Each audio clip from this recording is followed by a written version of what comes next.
Welcome to the Business Credit and Financing Show.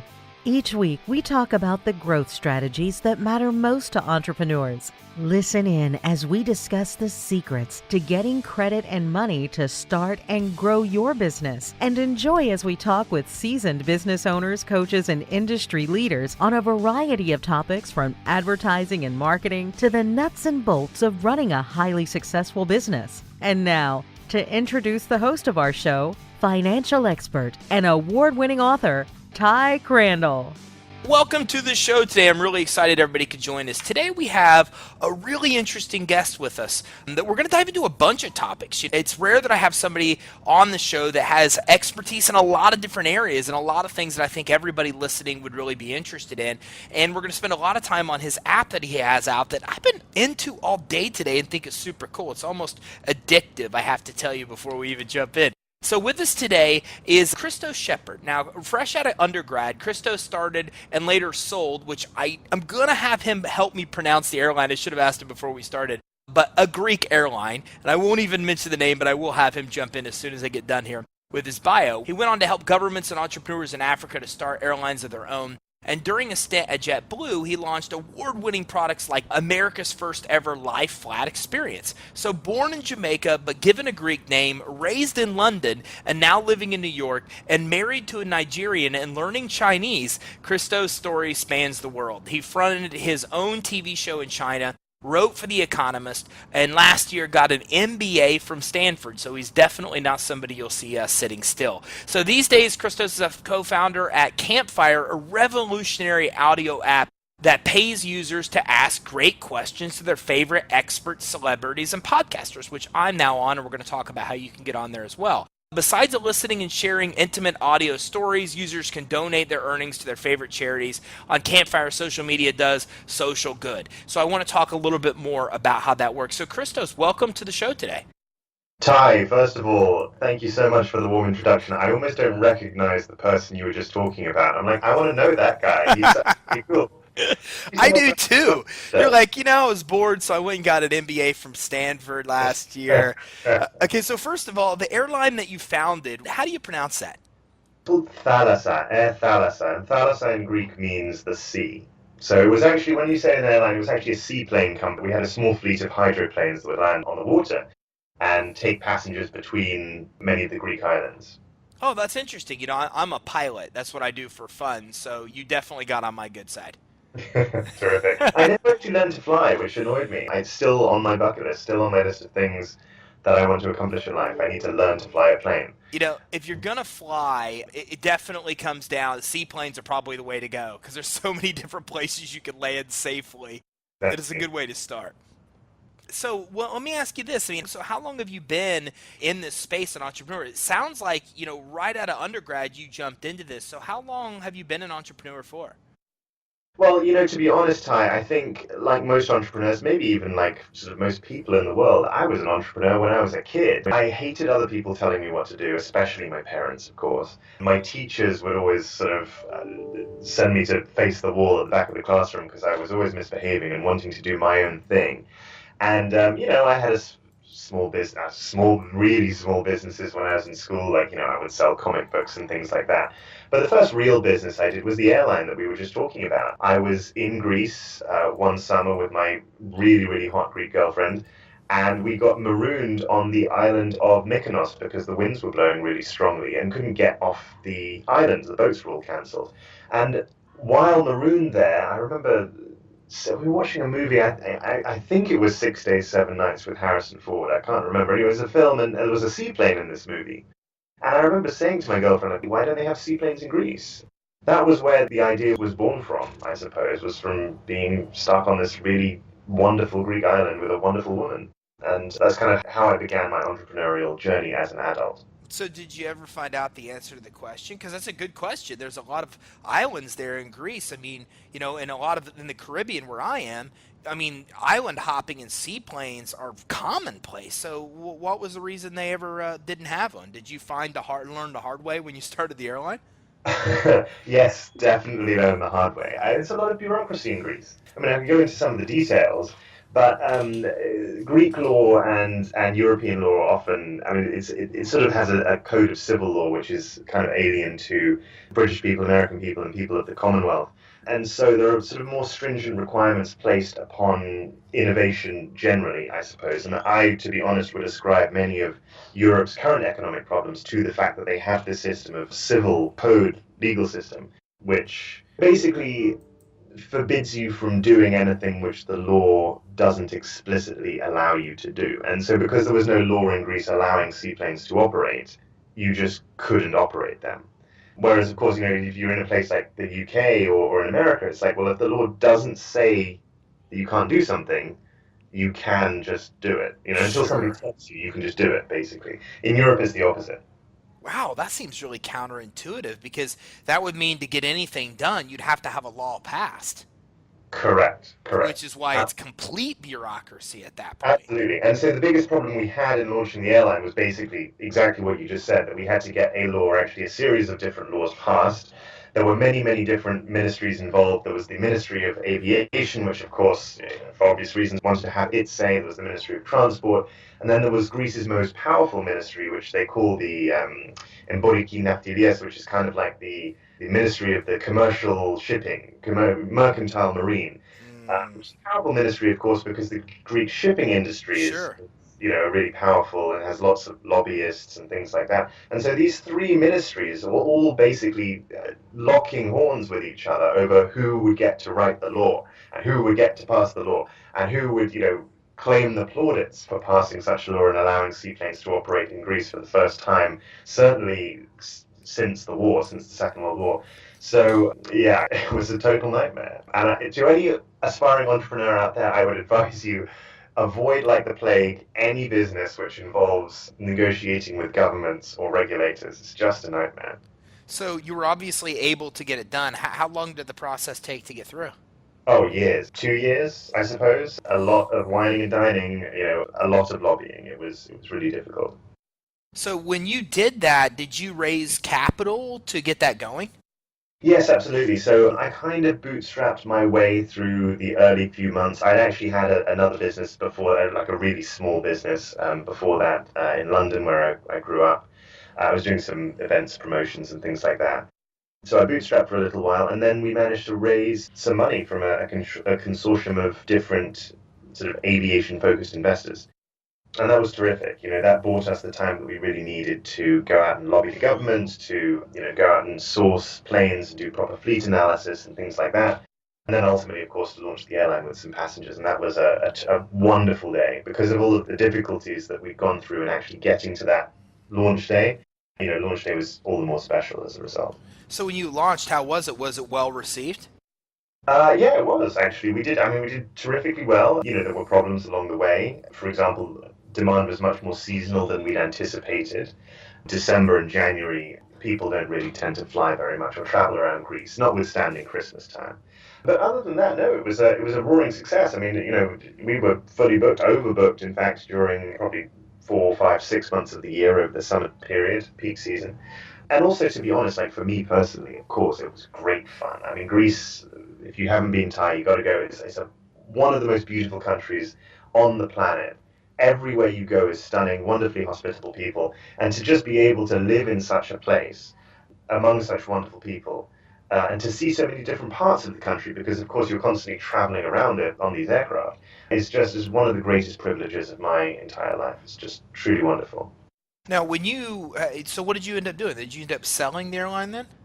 Yeah, we sold, and and that was it. I then went to go and help other people start airlines of their own, as you said before. I went off to different parts of sub-Saharan Africa, which was even more fun, if you can imagine such a thing, although the food wasn't quite as nice. But yeah, that was great. Yeah, I'm sure the scenery definitely was different in Africa versus Greece as well.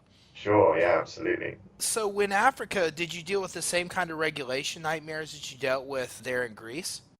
Well, I've got to be honest with you. People complain about the difficulties of doing business in Africa. And business in Africa is corrupt. I really probably shouldn't say that because it's a huge generalization. There are 54 countries in Africa. In the West, we often have a nasty habit of lumping all of them together. Rwanda, let me tell you, is a very, very different proposition to Nigeria, for example, in terms of the ease of doing business and the amount of corruption. However, sort of nepotism perhaps does have its advantages for entrepreneurs and business people, to be quite frank with you, because it means that if you do identify the right person, they can make things move very quickly for you indeed. So you don't necessarily have to jump through all of the hoops and bureaucracy that you might find in a more democratic, more sort of properly regulated economy or country. So there were definitely some advantages to working in Africa, but of course, that corruption oftentimes has very negative outcomes for the people of those countries. If we were trying to start airlines, and to be honest, to help people in the very broadest sense, but there are more nefarious organizations out there, tobacco companies, and maybe big oil companies who are out there who are best friends with the president or the president's brother or the president's daughter or whatever it happens to be, and the effects on civil society in those countries can often be just dreadful. So you spent most of your time then over there, helping them get a few airlines off the ground, and then did you go right from there then to JetBlue? Yes, I did. Yeah, I mean, it's very easy, and this is why I said before, Ty, thank you so much for your kind introduction. But the path is never always smooth. Like, I mean, it's very easy for me to look back now at the things I have done and accomplished and say, yeah, well, I just left Africa and then I just went to JetBlue and it was easy. But it was actually problematic for me to make that switch for various reasons that I won't go into. But yeah, I mean, I ended up at JetBlue, and I had a wonderful time there. It is still a terrific organization. Whenever I fly domestically or sort of within North America, I always make a point of flying on JetBlue. Most legroom in coach. But, they also have terrific routes to the Caribbean, so I hope that you fly them from time to time. Now you had a part of that, right? I mean, wasn't part of what you did there to deal with like the configuration of seating to make that happen with the more legroom? Wow, you really have done your research about me. I That try. is I good. try. Not a lot of people know that. Yes, yeah, I did help them to reconfigure so their aircraft seating, and that was a fun project. It was good. Yeah, we had to I got to sit in lots of different airline seats and figure out which would be the most comfortable for our customers. So that was fun. So you just JetBlue there. I want to make sure because there's a lot of people right now that probably are already after you because they've had too many Delta flights where they have no legroom. Touche, touche. Yes, I mean, one of the reasons why I will only fly JetBlue is because of that extra legroom that you definitely get. I honestly, I just don't understand. Well, no, sorry, let me tell you. I do understand how we've arrived at a situation where people have only 30 inches of pitch or 28 inches of pitch on their aircraft in the case of Spirit. And the reason why, to be honest, is that's what customers have asked for. Like, customers or the traveling public in general just want to fly as cheaply as they possibly can. And people, sometimes even including me, will switch allegiances from one airline to another because they can save $20. Like, literally, that's the thing. So like, aircraft tickets now basically become a commodity, and when they become a commodity, there's no incentive for an airline to now provide a superior quality of service to its customers, because the customers will just leave at the drop of a hat as soon as they find a ticket that's $20 cheaper. So that's kind of the rationale, I think, as to why American, Delta, and United offer, to be honest, some pretty shoddy service, particularly domestically. And things are only getting worse now. I mean, I hear that American, I think it's American, has introduced this new class of service called it's like called Economy Minus or something. You know how they have Economy Plus or something? They have economy minus. It doesn't even sound pleasant. It's like you buy the ticket, but you can't put a bag in the overhead bin. Like, you can't select your seat in advance. So basically, they give you a middle seat, is basically what they're Sure. saying.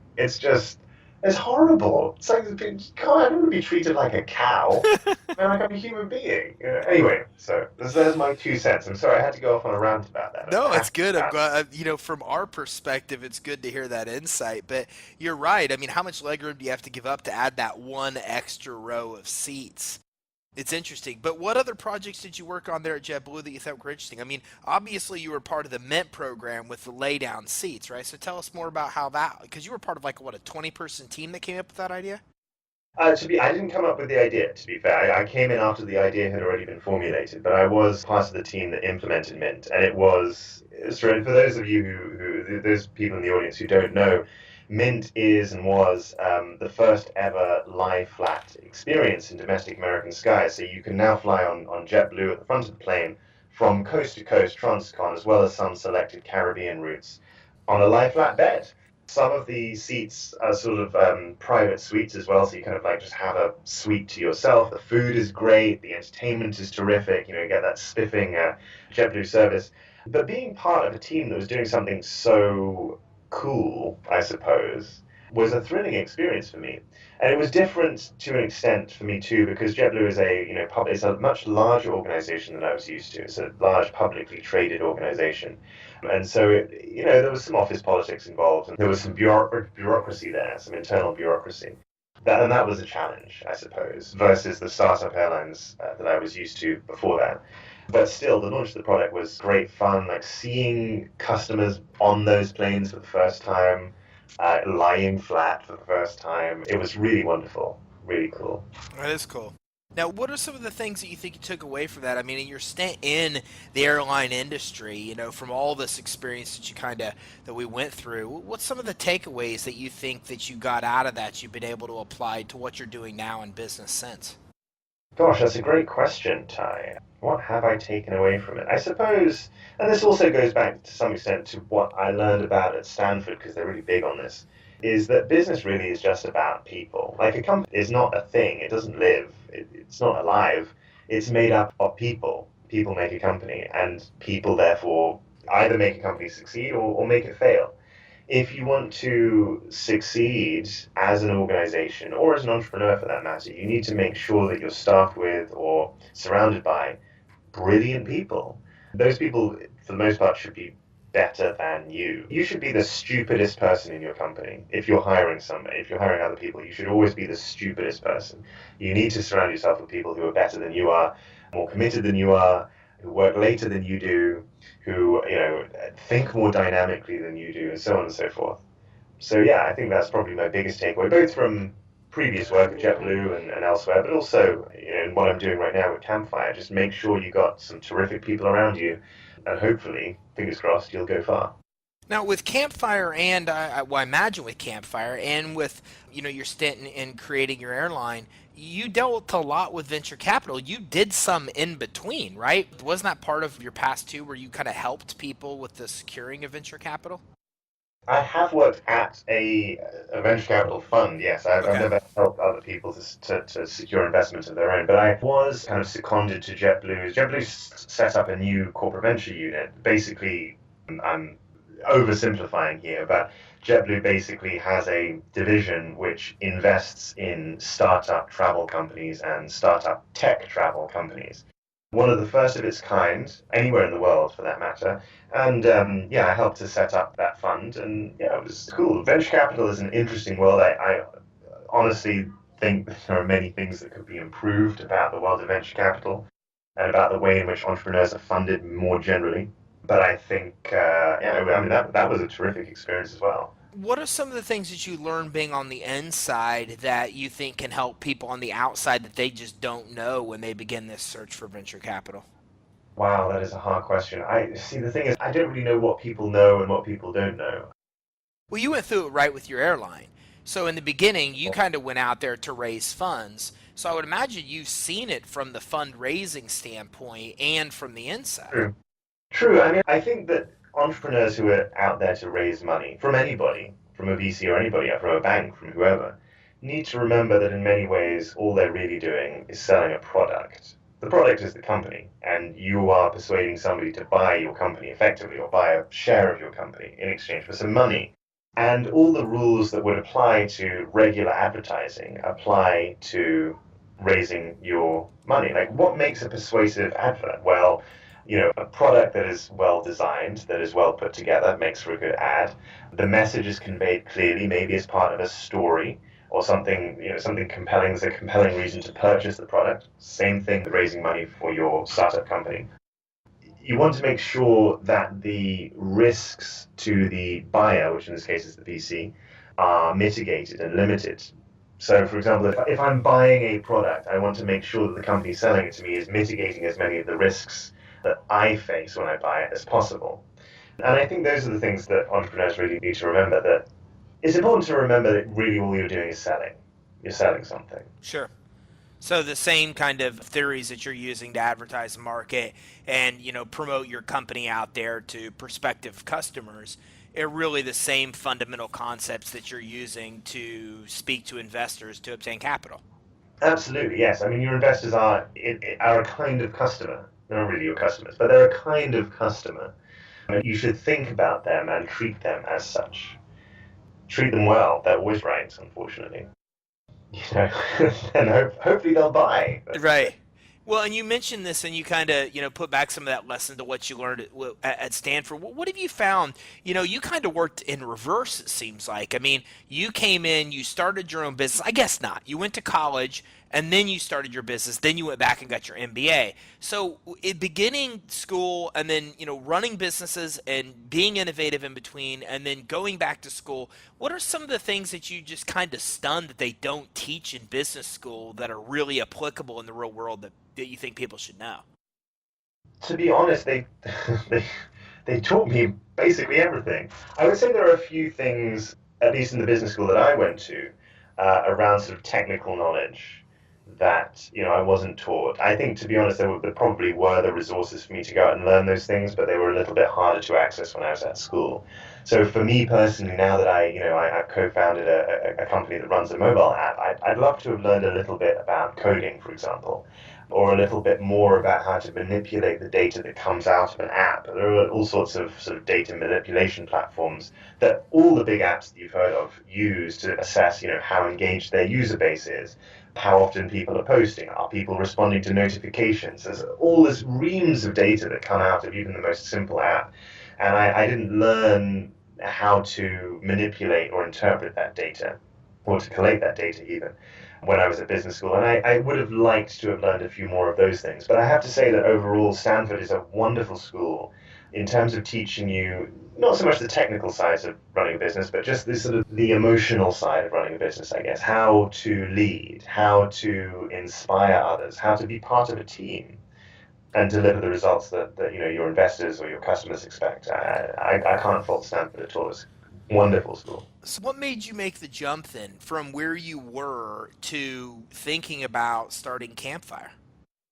That's a great question. I mean, 2 years in Silicon Valley, that's the length of an MBA class at Stanford. And I was surrounded, to be honest with you, by, not within school, but in the wider Silicon Valley, by people coming up with these incremental innovations that meet the needs of a tiny, tiny band of elite users. I was driving through San Francisco a couple of weeks ago, and there was a huge billboard. I've forgotten the name of the company, but it was some app that somebody had come up with that allowed you to locate places where your dog could poo-poo on the street. I mean, it's something like that. I'm like, really? These are some of the brightest people, best educated people, some of the richest people in the world, all live in Silicon Valley. It's tiny, I don't know, it's 100 square miles, whatever, it's a tiny part of the world. And they have all the resources they need. They have the money, they have the brains, they have the talent, they have the technology.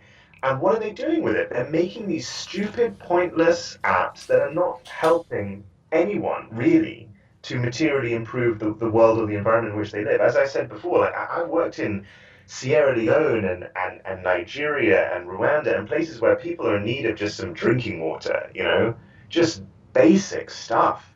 And meanwhile, we have these really intelligent people, and they're making like new varieties of dog food for like it's completely preposterous. Anyway, sorry, I just went off on a complete tangent there, but I was in Silicon Valley for 2 years, and I saw all of this happening, and I think I just got me and my co-founder, we got fed up of kind of the vacuousness, I guess, of Silicon Valley, the fact that social media is puerile, there's a lot of filtering, there's all this smizing, there's those follow me backs and all of that kind of thing.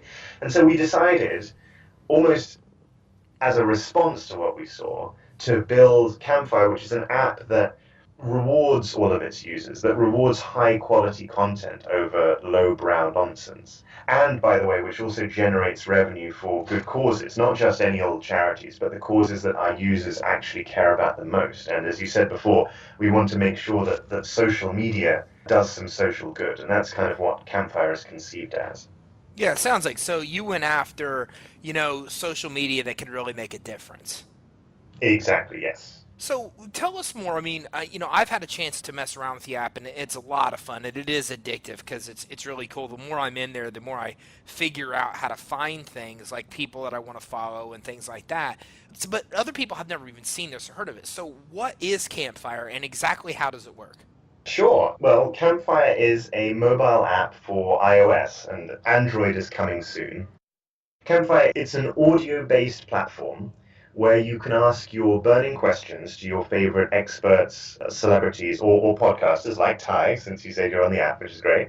And those are the sorts of people you can't normally or very easily reach out to. And when you ask your burning questions, they will answer you directly with personalized audio messages.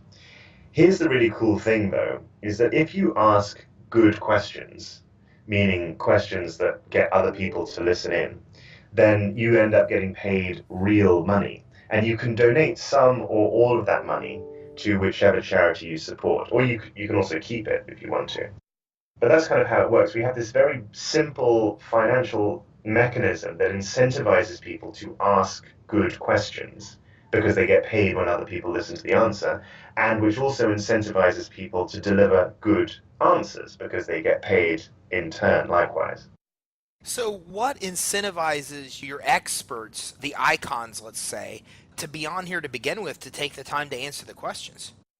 Wow, I mean, there are many, many reasons, and it depends on the kind of icon or the kind of expert you are. If you're talking about, the mega celebrity who's out there, I think that the motivation for them is that they can use the power of their social media message to actually, as I said before, do some social good. They're very interested. I spend a lot of time in Hollywood nowadays, and a lot of the people that I speak to there are very much motivated to make sure that they can give back. Since they're posting online anyway and they're promoting their causes and things anyway, why not do it in a way that also has the spin off benefit of rewarding the charities that they care about most? And it could be, we saw the other day, the hand in hand benefit concert supported the victims of hurricanes Harvey and Irma. So it could be something like that, or it could be, water.org, it could be Planned Parenthood, it could be whatever you want. For lesser known or smaller celebrities, if you like, slightly more accessible experts, I think one of the advantages for them is that Campfire's financial incentive mechanism makes sure that it sort of cleans out their inboxes. So, I don't know about you, Ty, you might get inundated with questions coming in or inquiries coming in from your audience or, from life outside the podcast. Campfire basically helps you to streamline that inbox and very quickly and easily identify the most important, or to be honest, the most lucrative questions, to answer those questions in a way that satisfies the person answering, and at the same time, as I said, earn money for yourself, earn money for the person who is asking you the question, and also make money for the charities that both of you support. Yeah, and it's really interesting, and I'm on here now, and if I get distracted, it's because this thing is distracting, right? Like you just get you just get lost in this, and there's all kinds of conversations going on.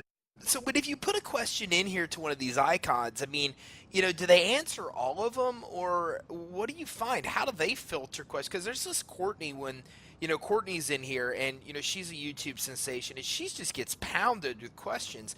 So, do you guys only display the questions that are answered then, and does she selectively choose the one that she wants to answer?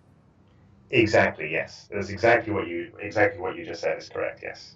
Courtney is prolific. I mean, she is. I'm so glad you noticed her. She is prolific. She's the star of YouTube's second most subscribed English language channel. They have like 22 million subscribers. It's a show called Smosh, and she's pounded with questions. She answers almost all of them by the looks of things. On average, we see that our experts so far, we're a young app, so we're only just starting, but our experts so far are responding to about 60 to 70% of the questions they receive.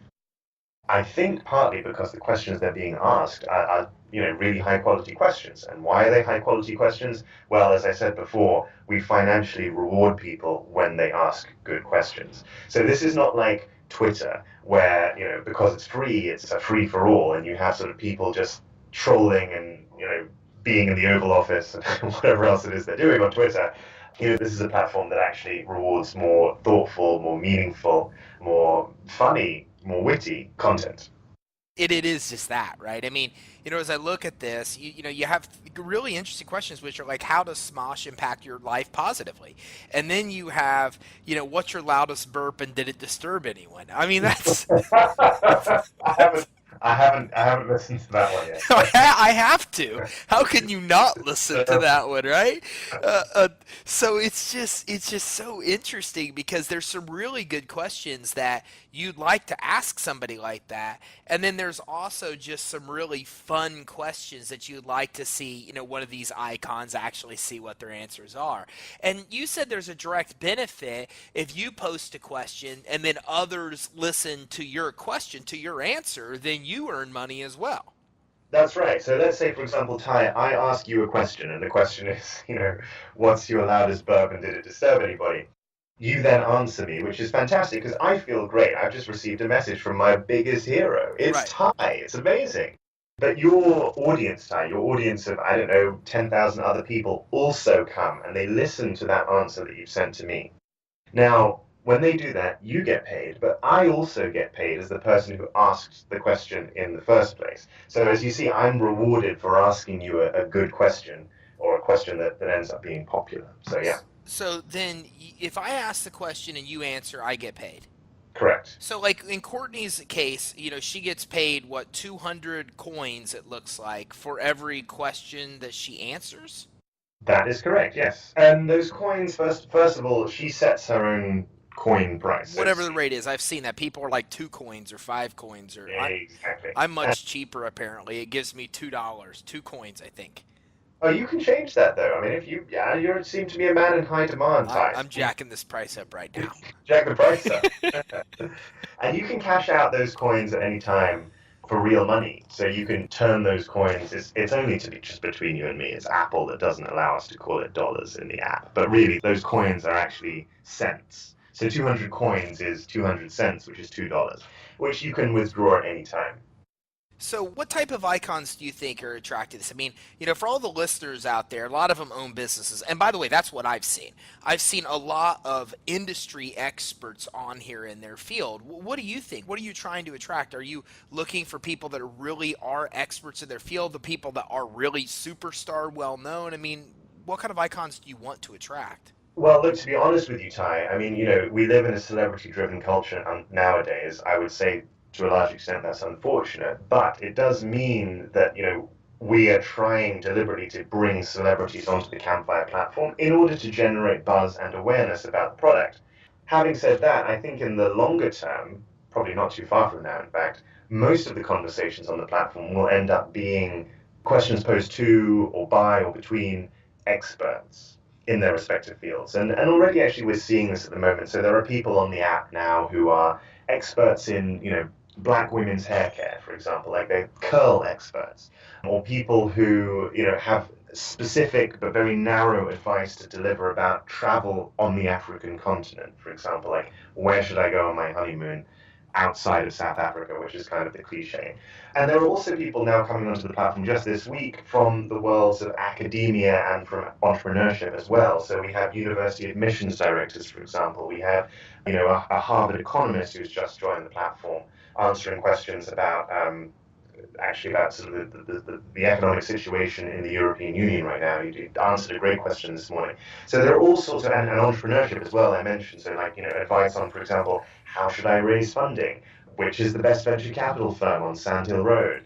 Should I consider raising money abroad, meaning outside the United States? All of these sorts of questions are also available to listen into or to ask of your own accord on Campfire already. So to answer your question, it's not just about sort of out and out celebrities. It's also very much about thought leaders, expertise, and accessing that expertise. Yeah, and I mean, and it really is, and it's interesting because you get a little bit of both. You get the celebrities, and you get the kind of questions, what I'm looking at, which is the kind of questions that you ask a celebrity. And then you get experts as well, which is interesting. Like, there's the one on here that's the clinical psychologist, and she's one of the biggest ones trending. And somebody says, if you weren't a psychologist, would you consider therapy? It's needed. Like, that's an interesting question. Yeah, yeah. So, like I said, it can really get addictive. So, if I'm listening to all of these, then does it cost me to listen to answers? So you are able to listen to your first 20 answers for free, after which time you can either pay on a per answer basis, or you can subscribe for $1.99 a month, which gives you unlimited listening and eavesdropping to all of the content within the app. Oh, which I'm doing because like half of these questions I want to know the answer. And it's cool because the answers aren't long. Like they're pretty short. They're only 10 seconds to 60 seconds from what I've seen. So you can come through and have a lot of fun at this just by looking at the questions, clicking, get a fast answer, and get some serious answers from experts. And at the same time, have a lot of fun in here with a lot of fun questions that are being thrown around as well. Yeah, I'm glad you like it. Yeah. So what about you? I mean, of all the ones you've seen, what are some of the favorite questions you've seen asked? Oh gosh, that's a good one. I think my favorite questions are the ones which surprise me. So you were mentioning Courtney before. I mean, she's known as a comedian. She's very funny. She's very silly on camera. But somebody asked her the question, Courtney, I know that you've struggled with depression in the past. Do you have advice for me as somebody who is, I'm a teenager and I'm struggling with depression too? And she answered that question in a very touching and very moving way, a way that I hadn't expected, because of course her persona, as I said, her persona on YouTube is very kind of like silly and zany and crazy. But she actually got serious for a minute, literally for a minute, for 60 seconds. And, she dispensed some really sort of spine-tingling advice to this person who's asking her a serious question. And so it's questions like those, I think, that really touch me, that the unexpected questions, or I should say the unexpected answers, which touch me the most. Well, this is it's an amazing app, and it's called Campfire for everybody listening. I went to the App Store. It was really easy. I just typed in Campfire. It was the only result that came up with Campfire. There was like some other weird game that came up. You could clearly tell the one that we're talking about. Yeah, I don't know. It was like some weird game of like playing Campfire, but I knew immediately which one was yours. It's a lot of fun. I mean, I just threw up a picture in the beginning, and then when I'm on here, I'm like, man, I'm actually going to use this because I could see a lot of benefit for this. For example, I answer a lot of questions on our channels through email, and even to be able to direct people to Campfire to ask me the questions, and then use it as a way to be able to raise money for charities. There's just so many really touching and meaningful things I think you can do with this. Everybody might do it differently. For me, it wouldn't be to generate revenue. It would be to generate revenue for charities. If I'm going to answer questions, then I might as well do so getting an opportunity to benefit a charity, for example. So I really recommend you check it out. Now, Christos, as we wrap up, is there anything else you kind of want to throw in as we get ready to wrap up today? I would say two things. The first is, obviously, go and download the app. You can either find it in the App Store, as you just said, Ty, or you can go to get.campfire.fm from any iPhone. You'll be able to download it. As I said, Android is coming soon. Looking forward to answering your questions there. And the second thing I would say, because I'm interested in sort of some of the early conversations that we were having, Ty, is to remind everybody out there that although sometimes you see people who seem to have these outlandish and crazy and successful stories, and a lot of people say to me, like, wow, Christos, how did you do it? How did you start an airline? Blah, blah, blah. But the truth is, a lot of these things just require you to surround yourself with really good people.